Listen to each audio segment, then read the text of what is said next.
每年一到这个季节，这个雨前子一下来，我都搁家里做这个窝头。这个窝头一做好一上桌，马上就给你抢完了。怎么能把这个雨前窝头做的不变色、不塌架，这个清鲜味还浓郁？我今天我一个视频就教会你，按照我这个方法做出这个窝头，我能叫你一口气连吃5、6个都不带过瘾的。做好，家里人都得夸你，说你的手艺强。咱这个话不多说，直接给大家操练，大家看我捏的这个窝头效果怎么样？你看这个鱼钳子呢也洗好了，也把这个鱼钳子里边这种小根儿咱都洗干净了，咱直接开蒸。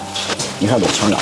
我要这个大姐配合我一起，咱蒸这个窝头，咱蒸完之后顺便这个窝头咱就吃晚餐了。来点盐，我就是长这个盐的过程当中还有加刺面的是吧，大姐？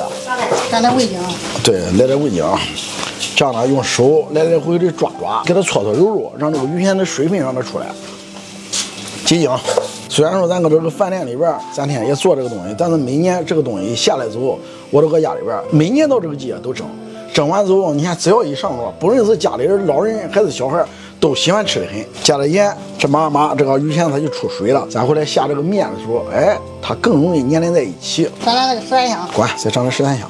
哎呀，你看揉揉吧，加面，这个料都下完了之后，我也给你抓开了。下边这个步骤你来吧。你看搁家里蒸这个窝头，鱼钳窝头有一点需要注意什么？这个面千万不能搁多了。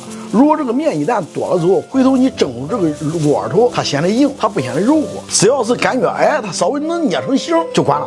千万这个面不能多了。蒸这个窝头，有人说了，哎，你加完这个面之后，咱是不是加点水，它更容易粘连在一起？大家注意，千万不能加这个水。你要一加这个水，你这个窝头你回头蒸的话，8、9不离10的你得失败，可能最终也蒸熟了，也是那个味道，可能就没那个形了。这个面你看就4溜来，可不能一次性加到位。一次性加到位的时候，它容易加多这个面，这个面就长到这种程度就管了。咱回来挪的时候，哎，它能粘连在一起。能成型了就行了，这个面量就那么多。咱这个壁里抹的油，咱这捏的这个鱼钳窝头蘸的油不沾手，穿那个球，再捏。对，好，漂亮的。好，咱这里正好1轮啊。看这个窝头捏好了，咱这边上炉开始蒸。这边你看水开锅，咱上大气。好，你看上气15分钟。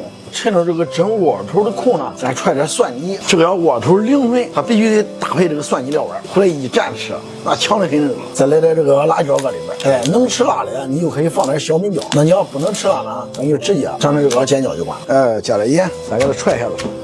你看这个蒜泥这边就揣好了，给它挖出来。你看稍微来点米醋，哎，再来点生抽，来点香油，大壶的香油。其实呢，有很多人能吃辣呢，就可以加点小米椒搁里揣。那个味儿也棒，哎，时间到了，你看强吗？漂亮吗？你看这个窝头，咱这边蒸好了，蒸完之后呢，咱一定得稍微给它晾一下子，晾一下它水汽，要不然呢，你回头拿到手里边的时候，它显得粘手。哎，你看这个窝头咱就蒸好了，你看强吗？板板正正的，一定得给它晾晾再吃。面加的少，你要不晾的话，它一有水汽，你有的时候拿的时候都能容易给它拿烂了。多强！你看这个窝头怎么吃？看着吗？这个窝头拿到手里边，哎，接着走。你看来这个蒜泥，哎呦，没吃来都淌口水了。哎呦，吃的柔乎的，一点点都不硬，强得很那个。你看这个季节吃这个鲜得很。好吃。大哥。